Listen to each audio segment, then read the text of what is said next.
Kannada mister info ಚಾನಲ್ಗೆ ನಿಮಗೆಲ್ಲರಿಗೂ ಸ್ವಾಗತ. ತುಂಬ ದಿನದ ನಂತರ ವಿಡಿಯೋ ಮಾಡ್ತಿದ್ದೀನಿ. ಅದೊಂದು ಹಾರರ್ ಸ್ಟೋರಿ ಮೂಲಕ ನಾನು ವಾಪಸ್ ಬಂದಿದ್ದೀನಿ. ಇದು ನಮ್ಮ ಕುಂದಾಪುರದಲ್ಲೇ ಆದಂಥ ಒಂದು ನೈಜ ಘಟನೆ. ಕುಂದಾಪುರ ಸಮೀಪದ ತ್ರಾಸಿ ಅಂತ ಊರು ನೀವು ಕೇಳಿರ್ಬೋದು. ಅಲ್ಲಿನ ಒಂದು ಮನೇಲಿ ಆದ ನೈಜ ಘಟನೆ. ಹೀಗೆ ಕೇಳ್ತಾ ಹೋಗಿ, ಇಷ್ಟ ಆದರೆ ಲೈಕ್ ಮಾಡಿ. ಸೊ ಹಾಗಾದರೆ ಹೆಚ್ಚಿನ ಟೈಮ್ ವೇಸ್ಟ್ ಮಾಡದೆ ಸೀದಾ ಈ ಕತೆಗಡೆ ಹೋಗೋಣ. ನಾವು ಮೊದಲು ಹೇಳಿದಾಗೆ ಈ ಕತೆ ಆಗಿದ್ದು ಕುಂದಾಪುರದ ತ್ರಾಸಿಲಿ ಅಂತ. ಅದು 80ಸ್ನ ಕಾಲಘಟ್ಟದಲ್ಲಿ ಆದಂಥ ಒಂದು ನೈಜ ಘಟನೆ. ನಮಗೆಲ್ಲ ಆಲ್ಮೋಸ್ಟ್ ಗೊತ್ತಿರುವ ಹಾಗೆ ಇವಾಗಿನಗಿಂತ ಆವಾಗಲೇ ದೆವ್ವದ ಕಥೆಗಳು, ಭೂತದ ಕಥೆಗಳೆಲ್ಲ ತುಂಬ ಫೇಮಸ್ ಆಗಿದ್ದವು. ಉಮ್ಮಾಲ್ತಿ ದೆವ್ವ, ಸ್ತ್ರೀ ಭೂತ, ಹಾಗೆ ಹೀಗೆ ಅಂತ ತುಂಬ ಕಥೆಗಳು ಫೇಮಸ್ ಆಗಿದ್ದವು. ಆವಾಗಿನ ಕತೆ ಇವಾಗ ವೈರಲ್ ಆಗ್ತಿದೆ. ಸೊ ಅಂಥದ್ದೇ ಒಂದು ಕತೆನ ನಾನೇ ಇವತ್ತು ಹೇಳ್ತೀನಿ. ಈ ಕತೆ ಆ್ಯಕ್ಚುಲಿ ಆಗಿದ್ದು ಪ್ರಸಾದ್ ಹೆಸರಿನ ಒಬ್ಬ ವ್ಯಕ್ತಿಯೊಟ್ಟಿಗೆ. ಇವಾಗ ಅವರಿಗೆ ಒಂದು 60 ಮೇಲೆ ವಯಸ್ಸಾಗಿರ್ಬೋದು. ಬಟ್ ಈ ಕತೆ ಅವರು ಯೌವನದಲ್ಲಿದ್ದಾಗ ಎಕ್ಸ್ಪೀರಿಯನ್ಸ್ ಮಾಡಿದ್ದು. ಅವರ ಊರು ನಾವು ಮೊದಲು ಹೇಳಿದಾಗೆ ತ್ರಾಸಿಲಿರೋ ಒಂದು ಸಣ್ಣ ಗ್ರಾಮದಲ್ಲಿ ಇವರು ತಮ್ಮ ಅಪ್ಪ ಅಮ್ಮ, ಅಜ್ಜ ಹಾಗೆ ಇನ್ನೂ ಕೆಲವು ತುಂಬ ಸಂಬಂಧಿಕರೊಟ್ಟಿಗೆ ಅವರು ವಾಸವಾಗಿದ್ರು. ಆ್ಯಂಡ್ ಮೇನ್ ಆಗಿ ಆವಾಗ ಒಂದು ಕುಟುಂಬದಲ್ಲಿ ತುಂಬ ಜನ ವಾಸ ಮಾಡ್ತಿದ್ರು. ಇವಾಗಿನ ಥರ ಒಂದು ಮನೆಯಲ್ಲಿ 2-3 ಜನ ಆ ರೀತಿ ಇರಲಿಲ್ಲ. ಒಂದು ರೀತಿಯ ದೊಡ್ಡ ಕುಟುಂಬ ಅಂತ ಹೇಳ್ಬೋದು. ಸೊ ಅವರು ಪ್ರತಿದಿನ ತಮ್ಮ ಕೆಲಸ ಅಂತೆಲ್ಲ ಮಾಡಿ ರಾತ್ರಿ ಆದರೆ ಸಾಕು, ಮನೆಯ ಪ್ರತಿ ಮೆಂಬರ್ ಕೂಡ ಮನೆ ಒಳಗೆ ಮಲಗ್ತಿರ್ಲಿಲ್ಲ.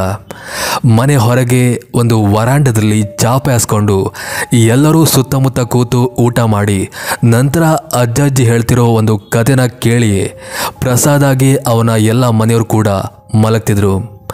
ಸೊ ಇದು ಅವರ ಪ್ರತಿದಿನದ ದಿನಚರಿಯಾಗಿತ್ತು.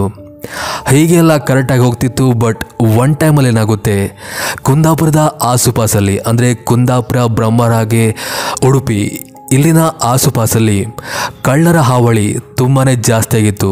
ಆ್ಯಂಡ್ ಮೇನ್ ಆಗಿ ಒಬ್ಬ ಕಳ್ಳ ಅಂತೂ ತುಂಬಾ ಫೇಮಸ್ ಆಗಿದ್ದ. ಅವಾಗ ಆ ಕಳ್ಳನ ಉಪಟಳ ಎಷ್ಟಿತ್ತಂದರೆ ಖುದ್ದು ಊರಿನವರೇ ಒಂದು ಟೀಮ್ ಮಾಡಿ ಆ ಕಳ್ಳಂಗೋಸ್ಕರ ಹುಡುಕ್ತಿದ್ರಂತೆ. ಯಾಕಂದರೆ ಪೊಲೀಸರಿಗೆ ಅಷ್ಟು ಕಷ್ಟ ಆಗ್ತಿತ್ತು. ಊರಿನವರ ಹೆಲ್ಪ್ ತಗೊಂಡು ಆ ಪೊಲೀಸರು ಕಳ್ಳನ ಹಿಡಿಯೋಕೆ ಪ್ರಯತ್ನ ಪಡ್ತಿದ್ರಂತೆ. ನಿಮಗೆ ಅರ್ಥ ಆಗಿರ್ಬೋದು ನಾನು ಯಾವ ಕಳ್ಳನ ಬಗ್ಗೆ ಮಾತಾಡ್ತಿದ್ದೇನಂತ. ಯಾಕಂದರೆ ಆ ವಿಡಿಯೋದಲ್ಲಿ ಅವನ ಹೆಸರು ಹೇಳುವಾಗಿಲ್ಲ. ಸೊ ಅದಕ್ಕೋಸ್ಕರ ನಾನು ಕಳ್ಳ ಅಂತ ಮೆನ್ಷನ್ ಮಾಡ್ತಿದ್ದೀನಿ. ಸೊ ಎನಿವೇ, ಆವತ್ತಿಂದ ಆ ಮನೆಯವರು ಕೂಡ ರಾತ್ರಿ ಹೊತ್ತು ಮಲಗದೆ ಕಂಟಿನ್ಯೂ ಆಗಿ ಕತೆ ಕೇಳ್ತಾ ಟೈಮ್ ಪಾಸ್ ಮಾಡೋಕ್ಕೆ ಶುರು ಮಾಡ್ತಿದ್ರು. ಆ್ಯಂಡ್ ಮೇನಾಗಿ ಅವರ ಮನೆಯಿದೆ ಒಂದು ದೊಡ್ಡ ತೋಟದ ಮಧ್ಯೆ ಇದೆ. ಅವರ ಮನೆಯ ಸುತ್ತಮುತ್ತ ಬಾಳೆ, ತೆಂಗು, ಅಡಿಕೆ ಹಾಗೆ ಇನ್ನು ಕೆಲವು ಮರಗಳಿದ್ದವು. ಅಂದರೆ ಅವರ ಮನೆಯ ಬಿಸ್ನೆಸ್ಸೇ ತೋಟಗಾರಿಕೆ ಆಗಿತ್ತು. ಸೊ ಆ ಕಳ್ಳ ಬಂದು ಯಾವ ಕ್ಷಣ ಬೇಕಾದರೂ ಅವರ ತೋಟದಲ್ಲಿ ಅಡಗಿ ಕೂತ್ಕೋಬೋದಿತ್ತು. ಆ ರೀತಿಯಾಗಿತ್ತು ಅವರೊಂದು ಪರಿಸ್ಥಿತಿ. ಸೊ ಆ ಮನೆಯವರು ಏನು ಮಾಡ್ತಿದ್ರು, ಒಂದು ಸ್ವಲ್ಪ ಹೊತ್ತುಗಳ ಕಾಲ ಅಜ್ಜಿ ಹೇಳ್ತಿದ್ದ ಕತೆ ಕೇಳಿ ಅನಂತರ ಅಂದರೆ 11 ಗಂಟೆ ಹಾಗೆ ತಮ್ಮ ತೋಟದ ಸುತ್ತಮುತ್ತ ಬ್ಯಾಟ್ರಿ ಹಾಗೆ ಲ್ಯಾಂಟನ್ ದೀಪ ಇಟ್ಕೊಂಡು ಒಬ್ಸರ್ವ್ ಮಾಡ್ತಾ ಕಾಲ ಕಳೀತಿದ್ರು. ಹಾಗೆ ತಮ್ಮ ಕೈಲಿ ವೆಪನ್ ಇಟ್ಕೊಂಡು ಯಾರೇ ಯಾವ ಕ್ಷಣದಲ್ಲಿ ಬೇಕಾದರೂ ಬಂದರು ಅವ್ರ ಮೇಲೆ ಹಲ್ಲೆ ಮಾಡಿ ಬಿಡುವಂತ. ಸೊ ಹೀಗೆ ಇದು ಪ್ರತಿದಿನ ನಡೀತಾ ಹೋಗ್ತಿತ್ತು. ಹೀಗೆ ಒಂದು ವಾರದ ಹಾಗೆ ನಡೀತಾ ಹೋಗ್ತಿತ್ತು. ಆದರೆ ಆ್ಯಕ್ಚುಲ್ ಆಗಿ ಈ ಕತೆ ಇರೋದು ಆ ಕಳ್ಳನ ಬಗ್ಗೆ ಅಲ್ಲ. ಆ ಕಳ್ಳನ ಬಗ್ಗೆ ಅಫ್ಕೋರ್ಸ್ ಇಡೀ ಊರೇ ಹಬ್ಬಿ ಫೇಮಸ್ ಆಗಿ ಪ್ರತಿ ಮನೆಯ ಸದಸ್ಯರು ಕೂಡ ಆ ಕಳ್ಳಂಗೆ ಹೆದರ್ಕೊಂಡು ತಮ್ಮನೆನ ತಾವೇ ಕಾಪಾಡ್ಕೋತಿದ್ರು. ಬಟ್ ಈ ಕತೆ ಇರೋದು ಪರ್ಟಿಕ್ಯುಲರ್ ಆಗಿ ಪ್ರಸಾದ್ ಅವರ ಮನೇಲಿ ಆಗಿರೋದು. ಸೊ ಪ್ರಸಾದ್ ಅವರ ಮನೆಯವರು ಎಂದಿನಂತೆ ಆವತ್ತು ಎಲ್ಲ ತೋಟವನ್ನು ಕಾವಲು ಕಾಯ್ತಾ ಕೂತಿದ್ರು.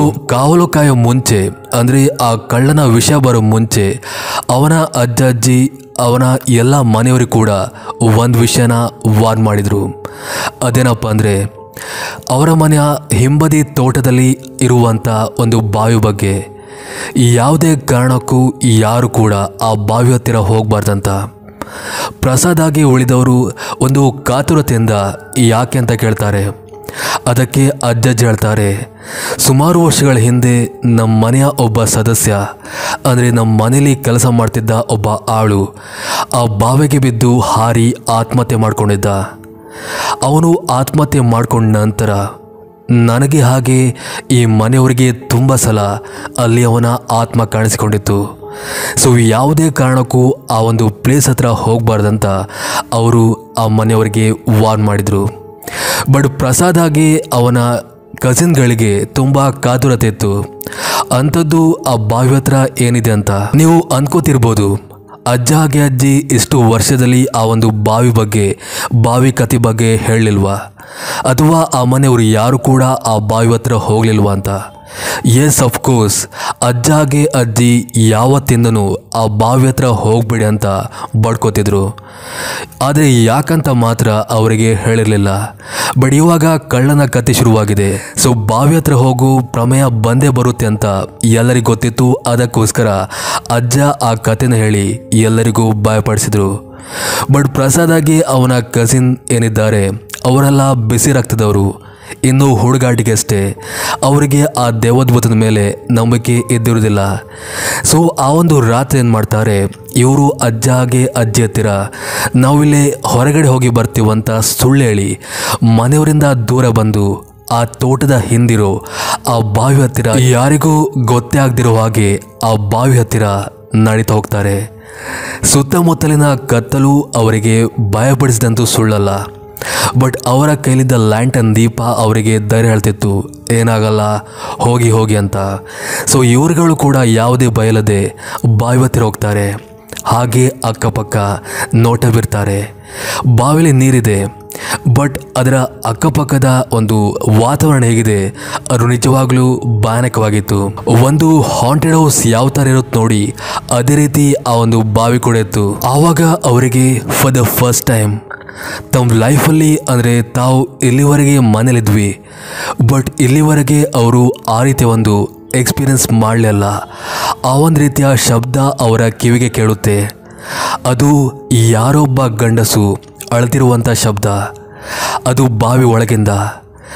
ಸೀರಿಯಸ್ಲಿ ಇವರೆಲ್ಲರಿಗೂ ಕೂಡ ತುಂಬಾ ಭಯ ಶುರುವಾಗುತ್ತೆ.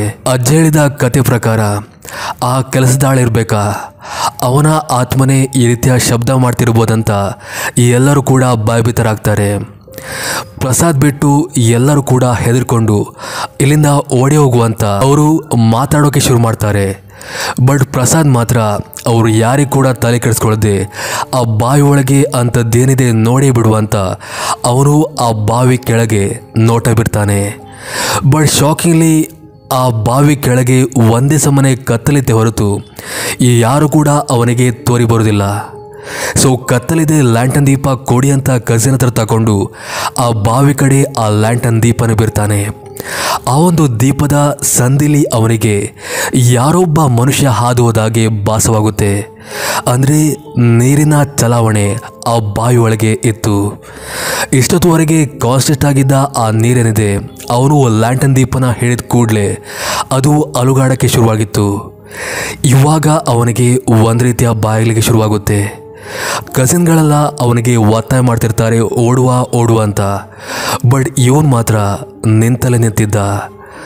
ಆವಾಗ ಕೊನೆಗೂ ಅವನ ಕಾಲಿಗೆ ಬುದ್ಧಿ ಹೇಳುವಂಥ ಒಂದು ಘಟನೆ ಆಗುತ್ತೆ. ಅದು ಗೆಜ್ಜೆ ಶಬ್ದ.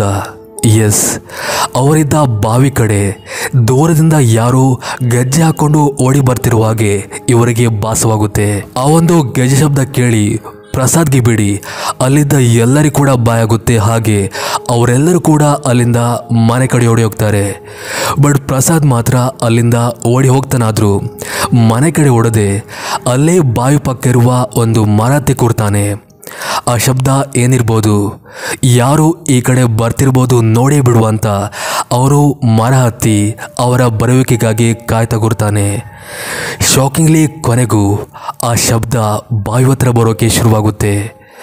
ಅದೇ ಜಲ್ ಎಂಬ ಗೆಜ್ಜೆ ಶಬ್ದ. ಹಾಗೆ ಯಾವುದೋ ಬೆಳಕು ಆ ಬಾವಿ ಹತ್ತಿರ ಬರ್ತಿರುವ ಹಾಗೆ ಅವನಿಗೆ ಭಾಸವಾಗುತ್ತೆ. ನೋಡಿದರೆ ಯಾವುದೋ ಒಂದು ಆಕೃತಿ ಬೆಂಕಿಯ ದೊಂದು ಹಿಡ್ಕೊಂಡು ಆ ಬಾವಿ ಹತ್ತಿರ ನಡ್ಕೊಂಡು ಹೋಗ್ತಿರುತ್ತೆ.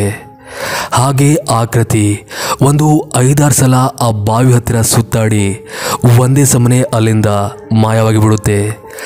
ಮೇಲೆ ಕೂತಿದ್ದ ಪ್ರಸಾದ್ಗೆ ಭಯದಲ್ಲಿ ಅಲ್ಲಿಂದ ಹಾರಿ ಬಿಡ್ಬೇಕಂತ ಅನಿಸ್ತಿತ್ತಂತೆ. ಬಟ್ ಯಾಕೋ ಅವನು ಧೈರ್ಯ ತಗೊಂಡು ಅಲ್ಲೇ ಕೂತ್ಕೋತಾನೆ. ಹಾಗೆ ಒಂದೊಳ್ಳೆ ಸಮಯ ನೋಡಿ ಅಲ್ಲಿಂದ ಪಾರಾಗಿ ಮನೆ ಕಡೆ ಬರ್ತಾನೆ. ಹಾಗೆ ಮನೆಯ ಅಜ್ಜ ಹತ್ತಿರ ಆ ವಿಷಯ ಹೇಳದೆ ತನ್ನ ಕಸಿನ್ಗಳೊಟ್ಟಿಗೆ ಆ ವಿಷಯ ಶೇರ್ ಮಾಡ್ತಾನೆ. ಇದು ಆ್ಯಕ್ಚುಲಿ ಆ ಒಂದು ಟೈಮಲ್ಲಿ ಅವನ ಲೈಫಲ್ಲಿ ಆದಂಥ ಒಂದು ನೈಜ ಘಟನೆ. ಸೊ ಇದಿಷ್ಟು ಇವತ್ತಿನ ಕತೆ. ಮತ್ತೊಂದು ಕತೆ ಒಟ್ಟಿಗೆ ಮತ್ತೆ ಸಿಗ್ತೀನಿ. ಅಲ್ಲಿವರೆಗೂ ಥ್ಯಾಂಕ್ ಯು ಫಾರ್ ವಾಚಿಂಗ್.